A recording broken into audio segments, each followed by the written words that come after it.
네, 마지막 시간입니다. 시간이 이제 질문도 워낙 많이 나오고 해서 좀 지연이 된 부분이 있는데요. 마지막으로 모실 분은 최남수 원장님이십니다. 한국경제신문, 서울경제신문, SBS, YTN에서 경제 전문 기자로 활동을 하셨고요. 제12대 YTN 사장님을 역임하시기도 하셨습니다. 현재는 한국 ESG 경영원의 원장이시기도 하고요. 서정대학교에서 학생들을 가르치기도 하십니다. 이해관계자 자본주의라는 책을 쓰셔가지고 저도 굉장히 잘 알고 계셨던 분인데요. 오늘 최남수 원장님의 발표를 듣도록 하겠습니다. 안녕하세요. 맨 마지막 주자입니다. 그런 생각이 들었어요. 우물쭈물하다 내 이럴 줄 알았다. 맨 마지막에 하니까 다 가져가시고. 그래서 시간 사용은 조금 자유롭게 할 수 있겠네요. 뒤가 없으셔서. 그래서 저는 이번에 메디치에서 이해관계자 자본주의라는 주제를 주셔서 반가웠습니다.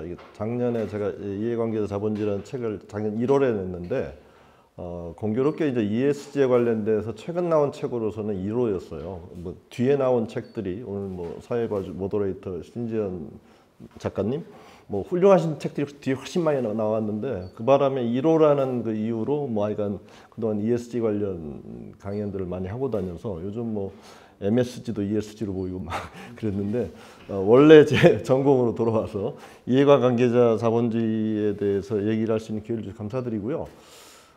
저는 이제 물론 경제와 경영을 이제 같이 공부했지만 기본적으로는 뭐 경제 쪽에 더 웨이트를 많이 두는 사람이어서 ESG가 이제 투자자에서 발원돼서 뭐 금융기관, 신용평가기관 여러 군데로 확산되면서 자체 논리로 발전돼 가고 있지만 기본적으로는 사회, 뭐 우리가 따뜻한 자본주의를 얘기하듯이 사회, 자본주의의 개혁 그런 관점에서 조금 더 보는 그런 지향성이 있습니다. 그래서 기업의 경영이라는 미시적 주제로도 들어가서 보지만 이게 궁극적으로 조금 더 크게 나와서 우리 사회를 얼마나 따뜻하게 바꿀까?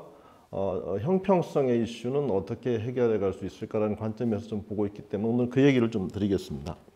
이해관계자 자본주의 이슈는 이제 뭐 철학적으로 또 이론적으로 뭐 여러 가지 복잡한 얘기가 있지만 저는 짧게 이거를 짧은 단어로 표현하라고 그러면 결국은 돌봄이라고 저는 생각을 해요. 결국 우리가 ESG를 얘기할 때도 환경을 돌보고 사람을 돌보자는 얘기잖아요. 근데 ESG에 있어서 S가 결국은 뒤에도 말씀드리겠습니다만은 이해관계자랑 직접적으로 맥이 닿는 얘기다. 그래서 S를 소셜로 보지 말고 스테이크홀더로 봐야 된다는 얘기를 하버드에서 얘기를 해요. 그래서 보통 우리가 이제 분류를 할 때 ESG 얘기하는데 여기 보시다시피 이제 S 얘기가 다 사람 얘기죠. 근로자, 고객, 그다음에 뭐 지역사회, 뭐 이런 사람 얘기들이어서 뭐 구체적인 분류 기준에 대해서는 앞에서 워낙 많이 말씀을 드려서 넘어가겠습니다. 좀 딱딱한 얘기가 될 것 같아서 최근에 이제 우리가 앞에서도 많은 분들이 얘기하셨습니다만은 기후변화 이슈가 워낙 크다 보니까 환경만 많이 얘기가 돼서 그냥 ESG 하면은 E만 많이 얘기를 하잖아요. 근데 지금 이제 S의 중요도가 점점 커지고 있고 실제로 S가 이해관계자에 관련된 많은 다양한 이해관계자 이슈이기 때문에 복잡하고 잘 모르는 것 같은데 이미 다 알고 계신 이슈인데 S라고 생각 안 하는 거죠. 근데 그래서 조금 최근에 이제 맥킨지에서 요즘 S를 강조하는 이제 보고서들이 많이 나옵니다. 그래서 ESG에서 S를 강조하는 뭐 그런 S 강조하기 뭐 그런 이제 보고서가 나왔는데 저는 이 보고서가 인상적이었어요. 거기 이제 대담 형식으로 쭉 진행이 되는데 페이팔에 이제 경영진이 나와서 이제 대담을 했는데 페이팔에서 이제 2018년에 직원들 설문조사를 쭉 해보니까 이런 컨셉을 만들었어요. 순가처분 소득, Net Disposable Income에서 월급을 줬는데 필수적인 생활비 다 쓰고 세금 다 낸 다음에 남는 돈의 비율, 순가처분 소득 비율이 얼마나 될까 궁금해서 설문조사를 했는데 3분의 1, 직원 3분의 1 정도가 그게 4 내지 6%, 다 쓰고 남는 게 4 내지 6%. 그래서 이 보고서에서 이제 페이팔 경영진이 얘기해요. 서프라이즈였다. 상당히 놀랬다. 그래가지고 즉시 행동에 들어갑니다. 그래가지고 이제 이거를 20%로 올려줘야 되겠다. 그래서 미국 같은 경우는 이제 건강보험 잘 안 돼 있잖아요. 그래서 건강 헬스케어 관련 비용 지원하고 또 스탁 옵션이 아니라 주식을 바로 주고 또 임금도 리버블 웨이지 뭐 살만한 수준으로 올려주고 그다음에 이제 금융교육 시켜서 재무적인 준비를 잘 하게 해서 이 보고서가 올해 나왔는데 보고서 나온 시점에서는 이제 손가처분 소득 비율이 18%, 이제 20%까지 전원 20%까지 하겠다 이런 얘기를 했고요. 그러다 보니까 뭐 당연한 결과로 이제 생계 유지를 위한 직원들의 스트레스가 줄고 이직률 떨어지고 그러면서 이제 생산성이 올라가고 뭐 이런 얘기들 하는데 이 얘기 들으시면 굉장히 부럽잖아요. 이렇게 할 수 있는 기업이 많지는 않을 거예요, 사실. 근데 이 보고서 여기 적지 않았지만 이 보고서에서 중요한 점은 이렇게 얘기합니다, 경영진이. 많은 이해관계자를 얘기하지만 우리 회사에서 가장 중요한 이해관계자는 직원이다 이렇게 강조하거든요. 그래서 도입 얘기로 소개를 드리고요. 넘어가면 이제 본격적으로 좀 딱딱한 얘기 좀 드리겠습니다. 우리가 먼저 주주자본주의는 많이 익숙하죠. 그리고 앞에서도 언급하셨지만 물론 1930년대 초반에 이제 주주자본주의냐 이해관계자 자본주의냐 뭐 이런 논쟁이 한번 있어요. 근데 이제 주주자본주의의 중요한 터닝 포인트로 모든 사람이 얘기하는 거는 이 1970년 9월 13일 시카고 학파의 이제 대부라고 일컬어지는 밀턴 프리드만 교수가 이 칼럼을 뉴욕타임스 이게 굉장히 중요한 이제 글이 되는 거죠. 프리드만 독트린. 그래가지고 기업의 사회적 책임은 이윤을 늘리는 것이다. 사실은 increase profit이라고 하지만 maximize profit으로 그 뒤에 이제 이론이 발전이 되잖아요. 그래서 이 얘기는 많이 아실 거예요. 그래서 기업의 주인은 주주다. 그러니까 주주를 위해서 돈을 많이 벌면 된다. 여기까지는 많이 알려져 있어요. 근데 이제 밀턴 프리드만을 얘기할 때 이제 책을 읽어보면 조금 이제 저는 다른 관점에서 또 봐야 된다 그러는데 이분은 요즘으로 얘기하면 꼴통보수예요.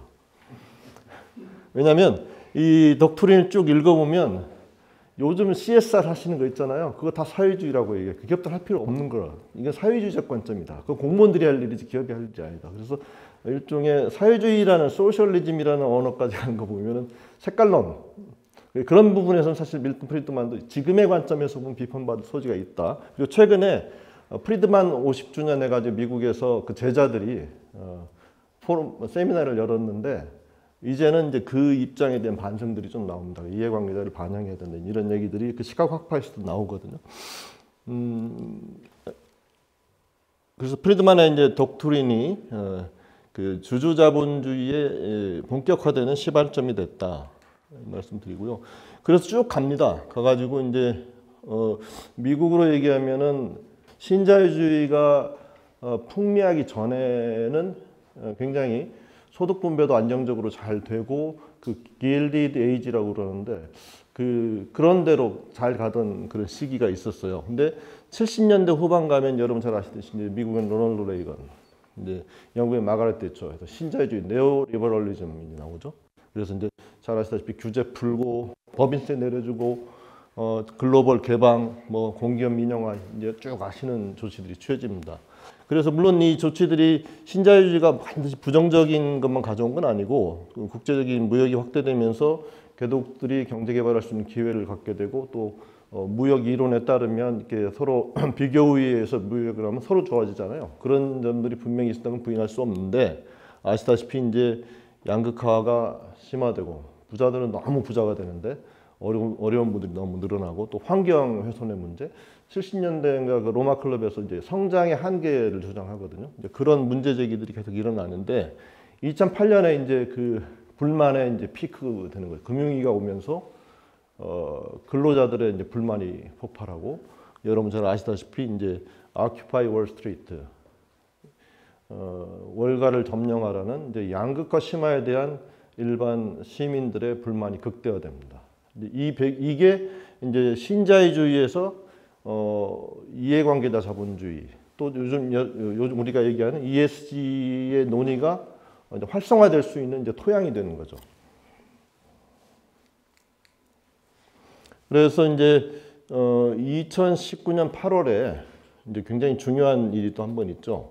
우리나라 전경련에 해당되는 비즈니스 라운드 테이블이라는 미국 재계단체가 있는데 뭐 여러분 많이 아시는 분들이 여기 다 있습니다. 팀 쿡, 뭐 여기는 없지만은 아마존의 제프 베조스 이런 미국의 183명의 CEO들이 2019년 8월에 모여서 그 일반 시민들의 불만이 이제 대기업에 대한 불만, 금융자본에 대한 불만이 막 치솟잖아요. 그러니까 이대로 가서는 안 되겠다 해가지고 이제 중요한 걸 발표하죠. 기업의 목적에 대한 성명. 아까도 기업의 목적이 되게 중요하다라고 말씀하셨잖아요. 그런데 내용을 보시면 밑에 부분만 읽어드리면 고객에게 가치를 전달하겠다, 근로자들에게 투자하겠다, 거래기업을 공정하고 윤리적으로 대우하겠다, 지역사회를 지원하겠다, 주주를 위해서는 장기적 가치를 창출하겠다. 근데 뭐가 이렇게 중요한 변화라고 얘기하지? 교과서적인 얘기인데 이렇게 보실 수 있잖아요. 이거를 가지고 이제 주주자본주의 그만하고 이해관계자 자본주의로 가자로 다 해석을 했어요. 근데 제가 말씀드린 거 읽으면은 잘 안 느껴지시잖아요. 2012년 걸 보시면 딱 구분이 됩니다. 2012년에 나온 기업 지배 구조 원칙 둘째, 주주에게 장기적 가치를 창출하자. 9번째 가서 근로자, 고객, 거래업체 다 묶어서 공평하게 상대하자 이게 나오죠. 큰 변화가 느껴지시죠. 주주가 맨 밑으로 가고요. 9번째 다 묶어서 한 문장으로 표현했던 것들을 고객, 근로자, 거래기업, 지역사회 이렇게 쭉 나눠서 얘기합니다. 그러니까 관점이 완전히 바뀌는 거죠. 스테이크홀더 캐피탈리즘으로 가자. 이런 주장을 이제 미국 재계에서 NGO가 한 게 아니고 뭐 미국의 민주당이 한 게 아니고 우리나라 전경련이 이런 주장을 한 거예요. 이렇게 안 하면 재계의 신뢰도가 지금 땅에 떨어져 가니까. 근데 이제 논의 그 후에 이거 쇼하냐는 주장이 있어요. 그것도 그냥 언론에서 제기한 게 아니라 하버드 로스쿨에서 연구를 했어요. 실제 그 서명에 참가한 183개 기업에다가 설문을 보냈습니다. 이게 정말 진심이라면 이사회 동의를 하고 서명을 한 거냐. 그래야지 개인적으로 한 거면 별 의미가 없잖아요. 구속력이 없지 않습니까? 근데 그 183개 기업 중에 응답한 게 48개에 불과하고 한 개 기업은 이사회 동의받고 했어요. 근데 어딘지는 밝히지 않았더라고요. 47개는 그냥 개인적 서명입니다. 그래서 쇼다 이런 얘기도 있는데 이거는 뭐 계속 지켜봐야 되죠. 실제 그렇게 하는지를 봐야 되는 거니까. 근데 그 옆에 보시면 저스트 캐피탈이라는 데서 2020년에 조사한 건데 이 성명에 서명한 기업과 러셀 1000지수 미국 상장 기업 중에 시총 1000개 기업들의 행태를 비교해 보니까 팬데믹 국면에서 뭐 고객을 지원하고 근로자한테 유급 휴가를 주고 이렇게 이해관계자를 배려하는 행위라는 비율을 보니까 역시 성명 기업들이 더 잘했다. 뭐 이런 평가들이 나오고 있거든요. 그래서 단순히 쇼로 보기엔 좀 어렵다. 이런 지적들이 있습니다. 그 다음에 이제 BRT에 이어서 이제 이게 다보스로 넘어가서 이제 클라우스 슈왑 회장부터 해서 쭉 이해관계자분들을 확산시키죠. 똑같은 내용의 선언이 나와요. 매니페스토 2020 그래가지고 고객 강조하고 근로자 강조하고 또 거래기업 파트너로 삼고 그 아까 말씀드린 BRT 성명과 같은 맥락의 이해관계자 자본주의를 강조하는 성명이 다보스 포럼에서 나옵니다. 그다음에 저는 이제 이게 중요하다고 생각하는데요. 우리가 ESG, 뭐 이해관계자 자본주의 쭉 계속 얘기되어 온 건데 왜 이렇게 갑자기 중요해졌지 얘기하잖아요. 예를 들어서 ESG도 보면 PRI가 ESG 얘기한 게 2006년이거든요. 왜 2020년, 2019년에 와서 이게 갑자기 중요해지? 물론 팬데믹 때문에 이제 환경의 중요성이 너무 커졌기 때문에. 근데 그것만 가지고는 실행력이 이해가 잘 안 되거든요. 저는 이게 중요하다고 생각합니다. 미국 정권의 교체. 그러니까 그동안은 이제 ESG든 이해관계자 자본주의든 주로 EU가 제도적 셋업을 해왔어요. EU가. 근데 미국은 트럼프 시절에 기후변화 과학적인 증거도 인정하지 않고 ESG 투자 다 행정명령으로 전부 배제시켜 놨습니다. 근데 바이든이 들어서서 이제 유세 기간 동안에 이런 얘기를 한 거거든요. 투자자들은 나를 필요로 하지 않는다. 주주자본주의를 끝낼 때가 됐다. 그래서 주주자본주의와 ESG를 강력하게 지지하고 실행 의지를 가진 바이든 행정부의 등장이 지금 우리가 지금 목도하고 있는 ESG와 이해관계 자본주의의 그 실행력이 생기게 된 가장 결정적 계기다라고 저는 생각해요. 왜? EU에다가 세계 최대의 경제 규모를 가진 미국이 같이 가세했기 때문에 이런 변화가 있었습니다. 그 다음에 이제 실질적인 현실 레벨로 더 내려오면 이제 이해관계자 자본주의 관련해서 뭐 블랙록이 레리 핑크 회장이 매년 이제 ESG 방향성을 제시하는 서한을 얘기하죠. 근데 이걸 뭐 다 말씀드리기는 그렇고 시간 관계상 계속 이해관계자를 강조합니다. 2020년에도 이해관계자 중시하면 장기적으로 기업들이 번영할 거다. 2021년에는 이제 앞에서 말씀하셨던 다양성, 뭐 다이버시티, 이쿼티, 포용성, 뭐 이런 거를 개선하는 걸 강조하고요. 특히 올해 그 서한의 제목이 재밌는데요. The Power of Capitalism, 자본주의의 힘. 그래서 이해관계자 자본주의가 자본주의의 힘이다. 이해관계자 이해에 부합하게 행동하는 기업이 더 나은 실적을 보인다. 근데 이 얘기에는 좀 배경이 있어요. 당연한 얘기인데 왜 했냐면 그동안 이해관계자 자본주의를 자꾸 강조하니까 미국은 우리하고 좀 분위기가 다르잖아요. 이거 뭐야, 자본주의 하지 말자는 얘기인가? 뭐 이런 약간의 색깔론으로 보는 관점이 있으니까 그거에 대해서 정리하는 거죠. 이 사람들아, 내가 얘기하는 이해관계자 자본주의는 자본주의 제대로 하자는 거야. 이렇게 정리를 하는 거예요. 레리 핑크가. 그래서 이제 최근에 이에 대한 얘기들이 너무 많이 나오다 보니까 아까 맥킨지도 이제 S를 강조하는 보고서를 냈고 지금 여기저기서 S 관련 보고서들이 나오는데 저도 동의가 돼서 소개해드립니다. 그러니까 S를 소셜이지만 이해관계자, 스테이크홀더로 봐서 봐야 된다. 그리고 이제 그 이해관계자를 어떻게 관리하고 소통하는지가 이제 상당히 중요하다. 그리고 맥킨지의 설문조사를 보면 한 10명 중 9명이 기업이 모든 사람, 이해관계자죠. 봉사하는 경제를 실현해주길 희망하지만 대기업들이 그 희망에 따라 움직이고 있다고 보는 응답은 아직 절반에 불과한, 아직 갈 길이 먼 거죠. 이해관계자 자본주의는. 뭐 ESG도 그렇지만. 그리고 이제 중요한 거는 S의 영역이 계속 확장되고 있어요. 여기 뭐 기본적으로 S에 해당되는 말씀드린 고객, 제품의 안전 이슈라든가 뭐 근로자 안전, 그다음에 뭐 급여에 있어서의 형평성의 이슈라든가 여러 이슈가 있고, 그다음에 그러다가 최근에 이제 좀 많이 얘기되는 게 또 이제 뭐 공급체인의 이슈도 뭐 그전부터 얘기되었던 거고, 개인의 정보 보안, 그죠? 정보가 유출된다든가 이런 것도 다 이 안에 확장돼서 포함이 되고 있고, 또 최근에 많은 기업 위기는 우리가 환경을 얘기하지만 S 이슈는 변동성이 크다고 얘기해요. 무슨 얘기냐면 평상시에는 문제가 없는 것 같은데 터지면 대박인 거죠. 그죠? 우리 뭐 갑질 이슈라든가 내부의 인권 이슈라든가 이런 것들이 없어 보이고 수면 밑에 있다가 탁 올라오면 굉장히 큰 파장을 일으켜서, 그래서 사실 많은 기업의 위기가 S의 실패에서 온다 이런 얘기를 하고, 실제로 그렇지 않습니까? 그다음에 특히 요즘 많이 되는 공급망에서 실사 얘기하지만 공급망 실사도 이 안에 ESG가 다 있는 거거든요. 환경의 이슈도 있을 수 있고 S 이슈도 있고 뭐 있는데, 이 사례들은 이제 뭐 액티비전 블리자드, 그다음 아마존 다 이게 S 부분이 잘 안 돼서 그 좀 위기를 CEO가 퇴진한다든가 결국 기업이 손을 들고 뭐 관련 투자를 확대한다든가 이런 사례들이고요. 근데 이제 맨 밑에 보시면 이게 결국은 아직 잘 못하고 있다는 얘기죠. 인수합병을 한 100개 정도 조사를 해보니까 이해관계자 ESG를 한다는 기업들조차, 또 이해관계자 자본주의에 대해서 공감한 기업들조차 사실은 M&A 과정에서 제일 불리한 위치, 해직 위기를 직면한다든가 불리한 위치에 처하는 게 직원들이잖아요. 보호하기엔 어떤 협상도 하지 않더라. 그래서 결국은 이 부분이 앞으로도 계속 이슈가 될 수 있다고 지적들을 하는 거죠. 최근에 이제 이게 뭐 이해관계자 자본주의하고는 약간 관련이 없지만 그래도 뭐 알아두시면 좋을 것 같아서, 여러분이 CSR은 잘 알잖아요. Corporate Social Responsibility. 근데 최근에 미국에서는 CPR이라는 얘기가 또 나오고 있어요. 기업의 정치적 책임. 이상하죠. 정치인들이 하는 거지 무슨 기업이 정치를 하나?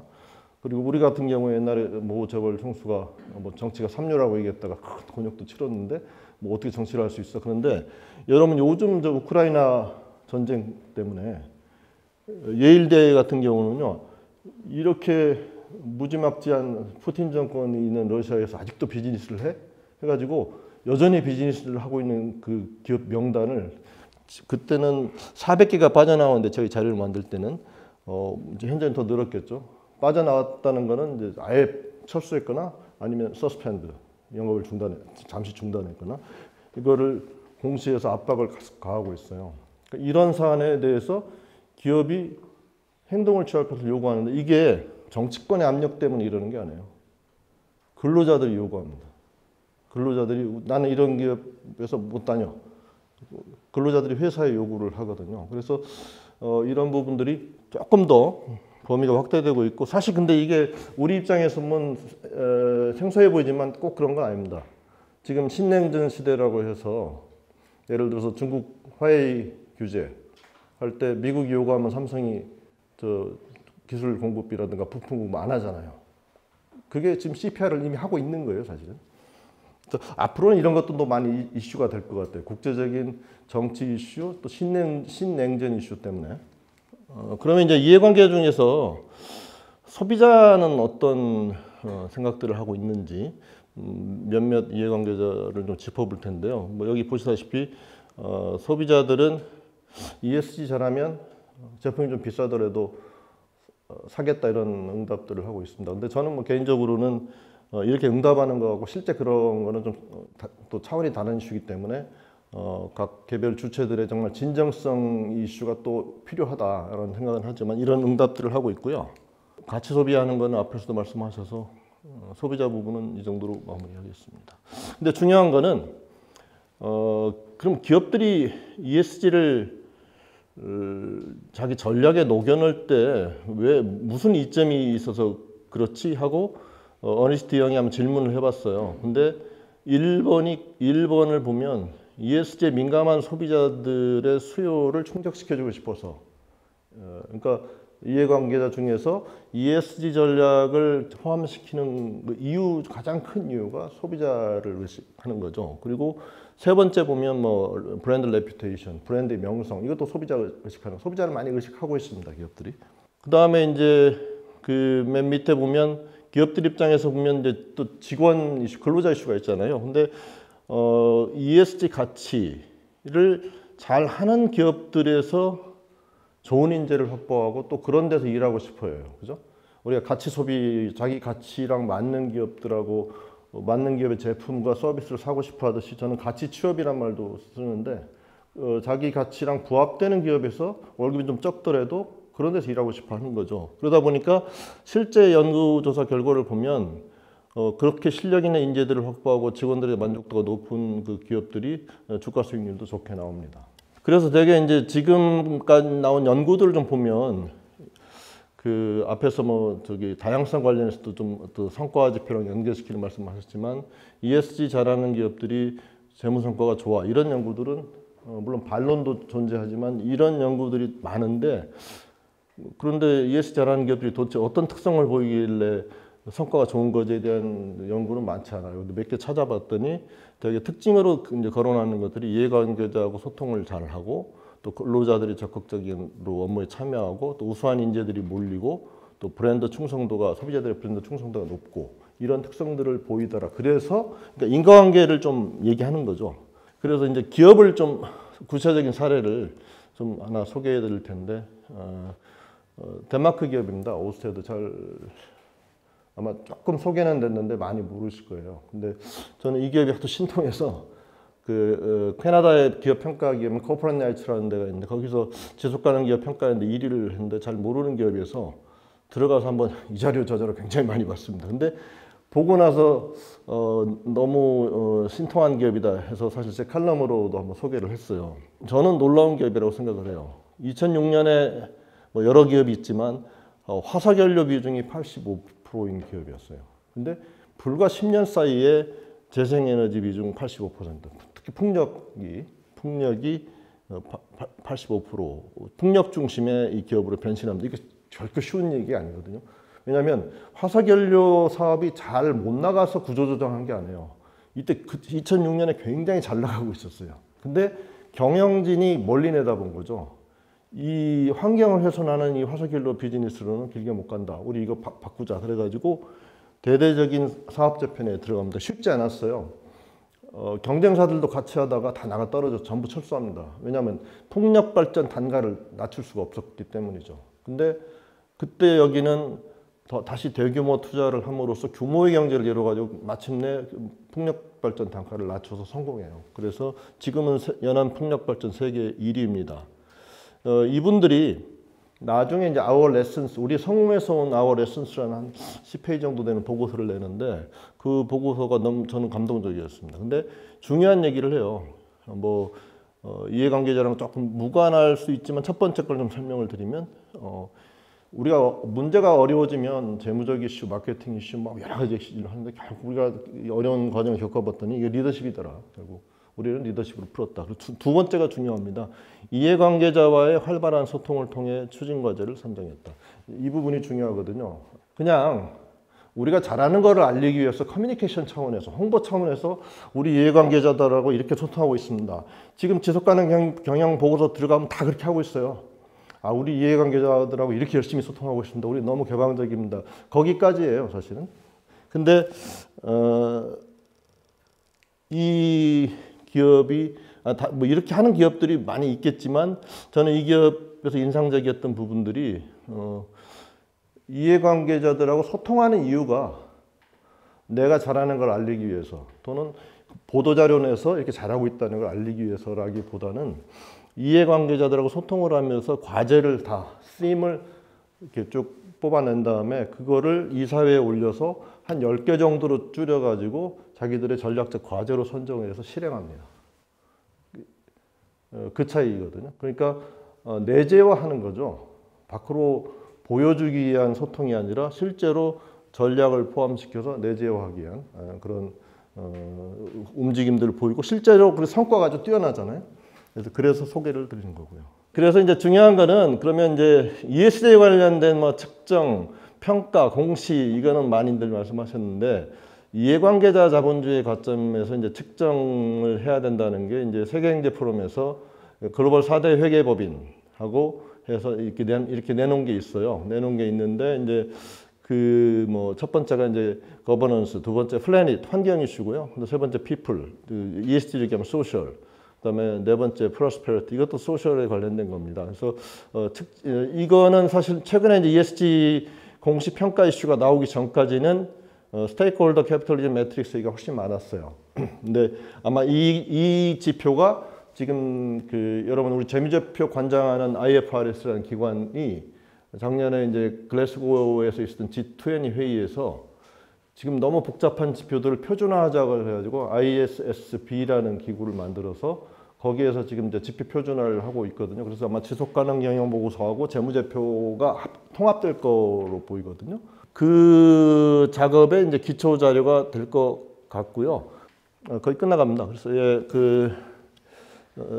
앞에서 좀 정리를 하면 이제 프리드만 독트린에서 쭉 시작이 돼서 이제 주주자본주의, 그 다음에 이제 신자유주의 이렇게 쭉 흐름이 와서 지금 이제 우리가 얘기되고 있는 이제 이해관계자 자본주의, 뭐 ESG 이렇게 해서 이제 얘기가 되고 있는 거죠. 근데 저는 국적으로 이렇게 생각을 해요. 우리가 이제 얘기하는 낙수 효과, 경제 성장의 혜택을 골고루 나누는 그런 낙수 효과가 상실됐다고 그러는데 그걸 복원하자는 그런 논의로 저는 이제 경제적 관점에서 이해를 하고요. 궁극적으로 얘기하는 우리가 마이클 샌델이 얘기하는 정의란 무엇인가에 보면 핵심적인 결론은 결국 사회의 공공선을 위해서 같이 노력하자는 거거든요. 그래서 그런 공동선을 추구하는 공동체 자본주의로 가자. 저는 이런 관점에서 ESG와 이해관계자 자본주의를 보고 있고 뭐 그런 큰 틀의 관점도 중요하다고 생각합니다. 반론도 있습니다. 뭐 모든 사람한테 책임지겠다는 경우는 누구한테 책임지기도 않겠다는 거 아니냐. 이것도 이제 투자자들이 이런 이제 불만들이 있죠. 근데 이제 여러분 아시다시피 이제 ESG는 이제 기업 경영의 본류라고 메인스트림이라고 누구나 다 얘기를 하고 특히 이제 뭐 ESG든 이해관계자든 이걸 중시하지 않는 기업은 드레스 코드 입지 않고 파티에 들어가려고 하는 거나 비슷한 거죠. 그러니까 우리가 뭐 투자자부터 얘기를 하지만 지금 투자자만의 문제는 아닙니다. 뭐 투자자들이 처음에는 주주관여 활동을 하다가 안 들으면 주식을 판다. 이게 굉장히 큰 압박이지만 그 정도에 그치고 있는 게 아니라 이제 이거 안 하면은 금융기관들도 돈을 안 빌려주거나 리스크가 크다고 보니까 대출금리를 비싸게 물리고 신용평가, 신용등급 안 좋게 나오죠. 그 다음에 공급체인에서 다국적 기업들의 공급망에 들어가기가 어려워지고 뭐 이런 여러 가지 그 플레이어들이 다 이제 ESG나 이해관계자 자본주의를 중시하는 관점으로 갖고 있기 때문에 기업 경영이 이제 중요한 본류로 부각이 이미 된 거고요. 그다음 말씀드린 대로 이제 이만 자꾸 얘기되지만 사실상 요약해서 말씀드리면 많은 기업의 위기가 S의 실패, 이해관계자를 잘못 관리하는 데서 온다. 근데 중요한 점은 이 자체가 워낙 얘기가 많은 거지만 좀 줄여서 말씀드리면은 제도화 이슈라는 게 있어요. ESG는 이제 공식 지표라든가 뭐 평가 지표 같은 게 조금 더 이렇게 체계화되어 있지만 이해관계자 자본주의 이슈는 좀 철학적 이슈고 논리적 이슈고 또 그런 측면이 있어서 지금 이제 여태까지 운영되어 온 자본주의 체계, 제도적 체계 자체가 주주 자본주의이기 때문에 지금 우리가 이해관계자 자본주의를 말로만 강조하는 거로 그게 구체적인 현실로 정착될 수 있느냐 그런 이슈가 있거든요. 그래서 뭐 EU 집행위원회 같은 데서는 차라리 회사법을 개정해서 회사법 안에 기업의 경영의 목적, 기업의 목적에 이해관계자의 이해를 중시하는 걸 넣자 이런 논의도 있고요. 다만 우리나라의 경우에는 아직은 좀 갈 길이 멀죠. 왜냐하면 여러분 아시다시피 우리나라는 지금 미국과 유럽에서 강조되는 그 이해관계자 이슈 또 주주 이슈에서 보면 우리는 지금 소수주주조차 보호받지 못하는 주로 지배적 대주주가 막 이렇게 좌지우지하는 그런 구조이기 때문에 조금 더 우리는 한 단계 더 가야 되는 이슈는 있습니다만은 아까도 그 변호사님하고 저도 말씀을 나눴는데 그러니까 법적으로 제도화되는 건 우리는 조금 더 시간이 걸릴 것 같다. 이런 제도화하는 논의가 있다는 거고요. 최종적으로 말씀드린 거는 결국 ESG와 이해관계 자본주의 우리가 기업 경영만 가지고 얘기했지만 조금 더 사회라는 큰 틀로 올려서 보면 그동안은 기업의 발전, 경제의 발전이라는 큰 틀에서 소외되었던 희생되었던 개인의 가치를 존중해주고 기업 경영에 반영하고 경제 발전에 반영하는 그래서 새로운 포용적 사회 계약이 필요하다라는 주장이 제기되고 있고 설득력이 있다고 생각합니다. 두 번째는 결국 지금 많이 얘기되는 뭐 ESG, 이해관계 자본주의는 저는 개인적으로는 양질 전환의 이슈라고 생각을 합니다. 무슨 말씀을 드리냐면 양적인 성장에 주로 치중하면서 많이 소외시키고 희생됐던 질적인 이슈들을 수면으로 끌어들여서 이제는 질적인 걸 챙기면서 환경도 돌보고 사회도 돌보자는 그거 아니겠어요? 질적인 전환을 이루자라는 그런 논의이기 때문에 그런 관점에서 우리가 기업 경영만 들여다보고 그다음에 뭐 평가, 뭐 지표, 공시 거기에만 너무 매몰되지 말고 ESG나 이해관계 자본주의 이슈는 기본적으로 사회 전체 구성원의 삶의 질을 보는 어떤 양에서 질로 전환하는 중요한 전환점으로도 우리가 보고 그런 관점에서도 이 흐름을 쭉 지켜보고 또 지지해야 된다. 저는 이런 관점에서 보고 있습니다. 마지막에 그래서 좀 자유롭게 얘기했는데 길어서 죄송합니다. 네, 발표 감사합니다. 그 첫 번째 책이셨잖아요. 너무 부러운 것이 제 책은 한 50번째 정도 되거든요. 한참 뒤에 나와가지고 네. 먼저 이렇게 선제적으로 ESG의 문을 열어주셨네요. 좀 부실했습니다. 원장님 발표 너무 잘 들었고요. 제가 봤었던 그 하버드 로스쿨 포럼에서 발표한 이해관계자 가치 창출 사슬이라는 표가 있더라고요. 근데 이해관계자가 이렇게 개별적으로 동떨어진 주체가 아니라 이해관계자끼리도 유기적인 영향을 미친다라는 도표였는데요. 예를 들면 임직원, 지역사회, 비즈니스 파트너가 긍정적인 효과를 만들어내서 결국은 고객이라든가 주주 같은 이해관계자 가치 창출을 최적화해가지고 그 파이널로는 주주 가치를 이제 극대화한다. 뭐 이런 상관관계를 보여줬어요. 그래서 그런 이해관계자 자본주의에 있어서 지금 S 중심으로 굉장히 많이 말씀을 해주셨는데 E와 거버넌스 그 두 가지에 대해서 좀 그 이해관계자가 어떤 영향을 미치는지 말씀을 좀 보태주시면 좋을 것 같습니다. 사실 보면은 이제 이를 이제 구체적인 사례를 중심으로 좀 말씀드리면 예를 들어서 이제 유니레버 워낙 유명하잖아요. 근데 그 세제 이제 쉽게 세척해 놓는 세제에 물을 절약해서 쓸 수 있는 선라이트라는 제품을 내놨는데 소비자들이 그 제품의 특성에 공감해 가지고 다른 제품까지 많이 더 덩달아 많이 사준 거예요. 그래서 이제 추가적인 성장의 기회를 제공받았다 이런 얘기도 있고요. 그다음에 또 우리가 이제 환경 이슈로 보게 되면 이제 서플라이 체인이 되게 중요하잖아요. 왜냐하면 우리가 이제 기업들의 온실가스 배출 감축 얘기를 할 때 항상 그냥 한 개 기업만 보고 얘기를 하지만 그 뒷단에 1차 납품업체, 2차, 3차 쫙 그 체인이 있잖아요. 근데 실제 통계를 보게 되면 기업의 온실가스 배출 감축 통계를 보면 서플라이 체인에서 나오는 게 본사에서 나오는 거에 11.7배인가 그래요. 그러니까 이 이제 이해관계자 중에 우리가 공급 기업을 얘기하잖아요. 그쪽에서 우리가 보통 얘기하는 이제 스콥 1, 스콥 2, 스콥 3라고 얘기를 하는데 그래갖고 뭐 스콥 1은 내가 발생시키는 거, 스콥 2는 내가 사들이는 전기에서 발생되는, 스콥 3는 다예요. 뭐 원료를 사서 가공한 다음에 이제 수송하고 유통시키고 그다음에 소비자가 소비하는 그 15개 그 활동들이 있거든요. 거기에서 거의 70% 이상 배출되기 때문에 사실은 거기서 되게 잘해주는 게 중요하다 이런 거고 이제 거버넌스로 넘어가면 최근에 재밌는 현상들이 있는데 여러분 보셨는지 SM 엔터테인먼트에서 대주주가 자기가 하고 싶은 감사 임명하려고 했는데 소액주주들이 그거를 뒤집었어요. 소액주주들이 지지하는 분이 감사가 됐어요.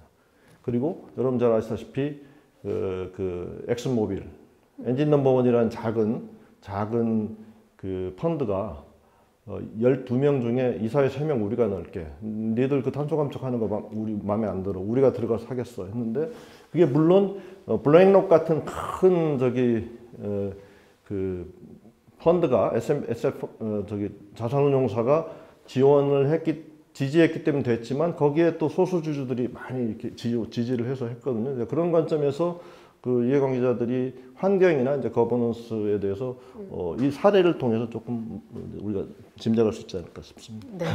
네. 다음은 ESG라는 거대한 물결이 이제 막 밀려 들어오잖아요. 이미 왔고요. 근데 이런 변화 속에서 가장 변화가 큰, 왜냐하면 원래도 기업은 있었고 이해관계자들은 있었는데 이런 빅 웨이브를 통해서 이해관계자 중에 가장 부상하는 이해관계자는 누구이고 어떻게 대응하는 게 좋을지 설명을 해주시면 좋을 것 같습니다. 일반론으로 어떤 이해관계자가 제일 중요하다라고 말씀드리기는 어려울 것 같고요. 기업마다 또 업종마다 상황이 다 다를 거지만 개인적으로는 저는 저희가 이제 한국 ESG 경영원도 이번에 이제 런칭 시키려고 했을 때 개인적으로 생각했던 거는 그 우리 그 신전 작가님 책에도 그런 글이 좀 나오니까 읽어봤습니다. 며칠 중에서. 이게 그 궁극적으로는 ESG의 가치를 지지하는 소비자들이 두텁게 육성되는 게 저는 중요하다고 생각해서 개인적으로는 소비자가 이렇게 중요하다고 생각하고요. 그 다음에 기업을 압박하는 입장에서 보면 소비자가 상당히 중요한 역할을 해줘야 된다 앞으로 생각이 들고 기업의 변화, 내재적 변화라는 입장에서 보면 지금 말씀드린 대로 공급 체인의 변화가 상당히 중요하다 이렇게 하는데 이제 기업별로 보면 좀 다르죠. 아까 페이팔은 직원이 제일 중요하다고 했고요. 또 어떤 기업은 거래 기업들이 되게 중요할 거고 또 뭐 일반 소비재 제품을 판매하는 기업들은 고객이 제일 중요할 거고 업종마다 우리가 뭐 사스V를 봐도 다 다르잖아요. 네. 근데 그런 관점에서 차이가 많이 있을 텐데 저는 개인적으로는 ESG를 잘 알고 ESG에 민감하게 이렇게 반응하는 소비자들이 많이 육성되는 게 앞으로 ESG가 지속 가능하게 가는 또 이해관계자 자본주의가 지속 가능하게 가는 중요한 변수 아닐까 이렇게 보고 있습니다. 네. 그 사스비 오늘 좀 여러 번 언급이 됐는데 사스비는 그 산업계별로 지표를 달리 하는 거예요. 왜냐하면 예를 들면 IT 기업이랑 뭐 제조업을 같이 비교해 두고 탄소 비교를 할 수는 없잖아요. 그러다 보니까 업계별로 좀 더 지표를 차별화해 가지고 보여줄 수 있는 지표라고 이해를 하시면 됩니다. 그래서 이제 사스비처럼 업종별로 볼 수 있는 중요도가 있는 이해관계자가 다르다라고 말씀을 주셨는데 공통적으로 봤을 때는 ESG 웨이브를 크게 가져가려면 결국 소비자가 변화해야 된다. 소비자가 제일 중요하다라는 말씀을 마지막으로 해주셨습니다. 그래서 오늘 여기까지 마지막 발표까지 잘 해주셔서 정말 감사합니다. 자리해 주시고요.